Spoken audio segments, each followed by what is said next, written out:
विद्यार्थी भाइ बहिनीहरू, अब हामी एउटा त्रिभुजमा कुनै एउटा भुजालाई लम्ब्याउँदा यसमा बनेका कोणहरू त्यो कोणसँग आसन्न नभएका त्रिभुजका भित्री बाँकी कोणहरूको जोडफलसँग बराबर हुन्छ भन्ने फ्याक्टलाई स्टडी गर्न गइरहेका छौं। तर यो लेसन सुरु गर्नुभन्दा पहिले विद्यार्थी भाइ बहिनीहरूलाई म के आग्रह गर्न चाहन्छु भने what I just urge to do is please subscribe the channel. If you subscribe the channel, यदि च्यानल सब्सक्राइब गर्छौ भने मैले अपलोड गरेका जति पनि सोल्युसनहरू हुन्छ, जति पनि लेसन्सहरू हुन्छ, सबैको सूचना सबभन्दा पहिले भाइ बहिनीहरूको मोबाइलमा पुगिहाल्छ र त्यसलाई हेर्न पाउनुहुन्छ। र यसमा यो लगत्तै म म्याथको, इङ्ग्लिसको अनि शिक्षक सेवाका विषयहरूको समेत भिडियोहरू अपलोड गर्न गइरहेको हुनाले यसबाट लकडाउनको अवधिभरि विद्यार्थी भाइ बहिनीहरूलाई पक्कै पनि धेरै नै सहयोग हुनेछ भन्ने अपेक्षा लिएको छु। धन्यवाद। अब यो लेसन सुरु गरौं। So here is the question in English. The angle formed by any extended side of a triangle is equal to the sum of non-adjacent angles of the same triangle. अब हेरौं के भनेछ भने त्रिभुजको एउटा भुजा बढाउँदा बन्ने कोण उही त्रिभुजको त्यस कोणसँग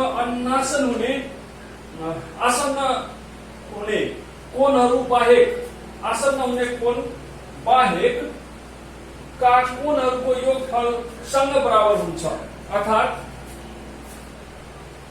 त्रिभुजको कुनै एउटा भुजा बढाउँदाखेरि जस्तै एबीसी त्रिभुजको एउटा भुजा ई बिन्दुसम्म बढाइएको छ भने यहाँ एउटा बाहिरीतिर बनेको कोण छ एसीई कोण बनेको छ।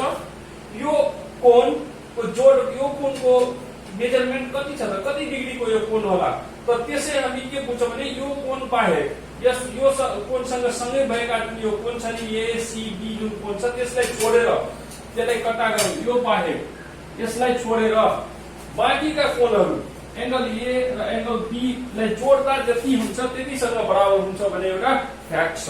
यसले हामीलाई हिसाबहरू सोल्भ गर्न, ज्योमेट्रीको हिसाबहरू सोल्भ गर्न धेरै मद्दत गर्दछ। त्यसैले यो कसरी हुन्छ त भन्ने कुरा हामी जानौं। कसरी यो दुईटा बराबर छ यो फ्याक्ट हामीलाई थाहा हुनुपर्छ ज्योमेट्रीको सवालहरू सोल्भ गर्नको लागि। त्यसैले आज हामी यसलाई कसरी हुन्छ भन्ने कुरा प्रमाणित गरेर कसरी हुन्छ भन्ने कुरा हामी जान्ने छौं है। र यसमा के छ, हामीले थाहा दिएको कुराहरू के छ, के थाहा दिएको छ। यदि थाहा छ हामीलाई कि एबीसी भन्ने एउटा त्रिभुज छ र यसको एउटा भुजा बीसी जुन छ नि त्यो ई बिन्दुसम्म लम्ब्याइएको छ। जस्तै यहाँ छ फ्याक्ट्समा लेखेको छु, in triangle ABC BC is extended two point E. Triangle ABC मा के गरिएको छ, बीसी लाई के गरिएको छ, ई बिन्दुसम्म लम्ब्याइएको छ, जसले गर्दाखेरि बाहिरतिर एउटा कोण एसीई बन्न गएको छ। एसीई एंगल बन्न गएको छ। यो एसीई एंगल बनेपछि के हुन्छ, के भनेको नि सवाल के छ कि यो यसरी बढायो भने यो बाहिरको जुन कोण छ त्यो यो कोणसँग बनेका आसन्न कोण जुन छ नि त्यही सिधा रेखासँग बनेको आसन्न कोण छ एसीबी, त्यो कोण छोडेर बाँकीको कोणहरूलाई जोड्दाखेरि बराबर हुन्छ, जसलाई प्रुभ गर्नु भनेको छ। यति हुन्छ भन्ने कुरा प्रुभ गर्न भनेको छ। त्यसले टु प्रुभ हामी के लेखेका छौं, angle ACE is equal to angle CAB अर्थात यो एंगल सीएबी प्लस एबीसी अर्थात यो एंगल एबीसी एंगल बराबर हुन्छ दुईटालाई जोडियो भने। अथवा दुईटाको जोडफल जति हुन्छ त्यति नै यसको पनि के हुन्छ, माप हुन्छ। र यसमा हामी कसरी गर्छौं त भन्दाखेरि 1 नम्बरमा फ्याक्ट्समा हामी के लेख्छौं, हामी भर्खरै प्रुभ गरेका कुरा के छ, angle CAB plus angle ABC plus angle BCA is equal to 180 degree.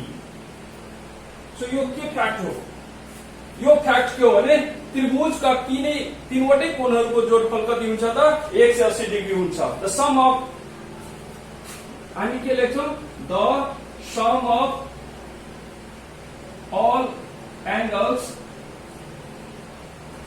of triangle ABC. Triangle ABC को सबै कोणहरुको जोडफल हो। त्यसैले कति हुन्छ त 180 डिग्री अर्थात 180 डिग्री हुन्छ। त्रिभुज एबीसी को तीनवटै कोणहरुको जोडफल कति हुन्छ त 180 डिग्री हुन्छ। यो काट्छ हामीले थाहा छ।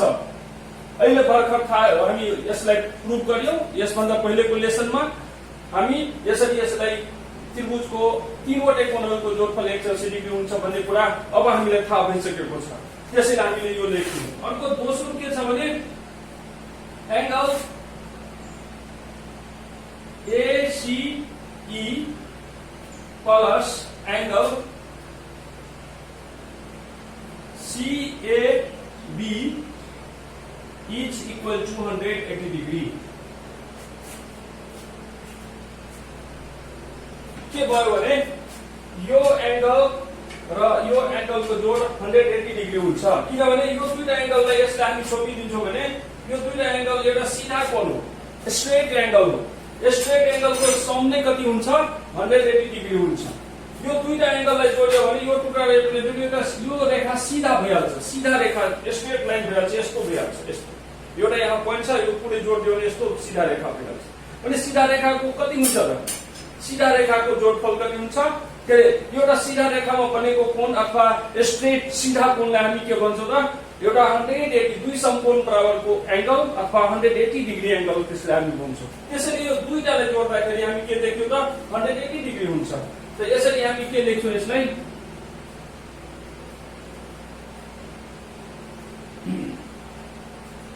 Supplementary angles.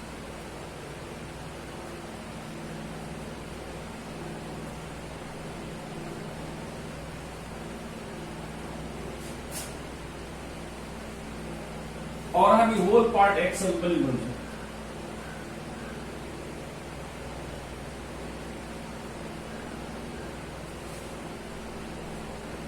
Whole parts axiom भन्छ यसलाई। सिंगे टुक्रे तथ्य भन्छ नेपालीमा। सिंगे टुक्रे तथ्य अथवा एउटै चीजको सबै टुक्राहरूलाई जोडेपछि पुरासँग बराबर हुन्छ। एउटा सीधा रेखा कोण हो, त्यसैले त्यसको टुक्राहरूलाई जोड्दा सीधा कोण के भयो यो बराबर भयो 180 डिग्री भयो। अब नम्बर 3 मा हामी के गर्छौं यो 180 डिग्री यो दुईटै इक्वल छ भने हामी दुईटैलाई के गर्न सक्छौं इक्वल लेख्न सक्छौं। ACE plus angle CAB is equal to अब यो ACE प्लस CAB जुन 180 डिग्री छ र यो पनि 180 डिग्री छ भने यो के हुन सक्छ यो माथिकोसँग बराबर हुन्छ। किनभने यो पनि 180 डिग्री छ यो पनि 180 डिग्री छ। त्यसैले हामी यसको इक्वलमा हामी यसलाई लेख्न सक्छौं angle CAB plus angle ABC plus angle BCA। यसरी र केबाट रिजन के हुन्छ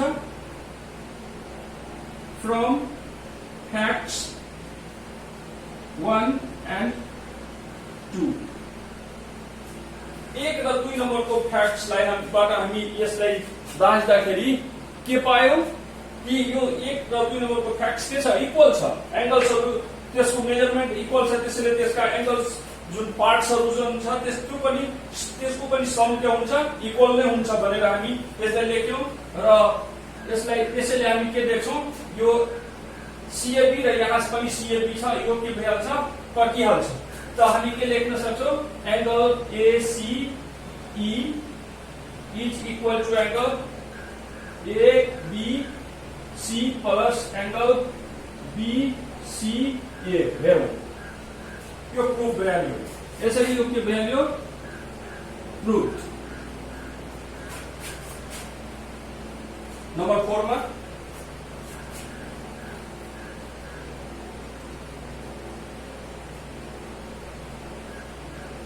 सोल्विंग नंबर 3 प्रूफ।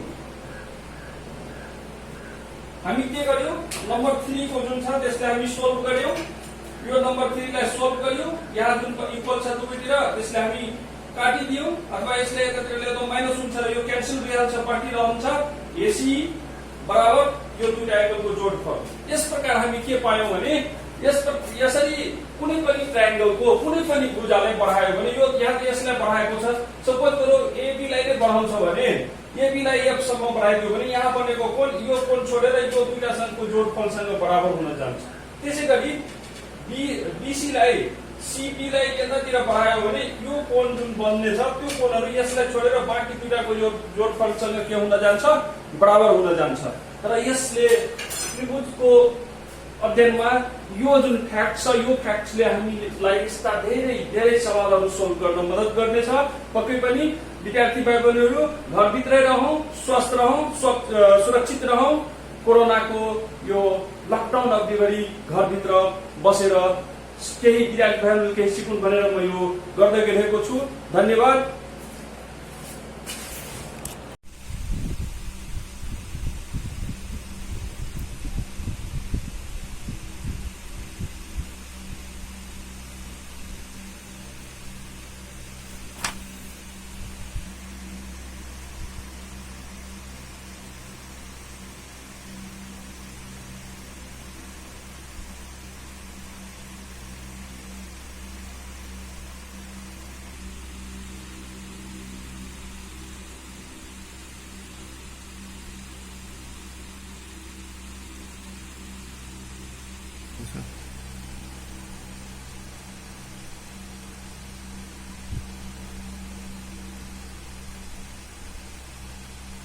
कुरा लिने गरी यता